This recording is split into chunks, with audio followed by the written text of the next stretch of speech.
zil salonu için narsalardan istoriya atıp barar edik. Hemmeşkin bir renglap bir post atıp koyamız.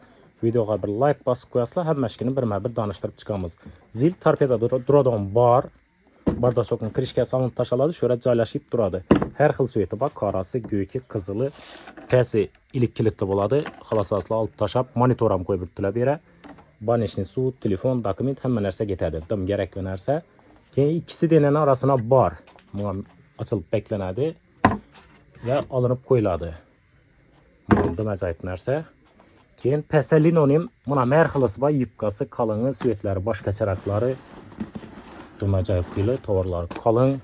Şimdi diyecek hemen nerse beklenedi. Keyin depe bar. Patologlu barı. Bundan memnunum. Açılıp bekleneden bar buladı ve maytafon kalon kezayları teyar. Koyamam desesle kes verip koyaverasizlar. Keyin patolog navşifkasi, arka laboy navşifkasi, eshiklar navşifkasi. Onun döşükleri teyar. Dım acayip sifatli narsada ishlangan emmeşki. Pullari hemmeşkiniki razni bo'ladi. Shuning uchun bir aniq baho ayta olmayman. Pullari bilan qiziqsangizlar lichka yozaverasizlar, javob beramiz. Videoga esa like bosib qo'yasizlar.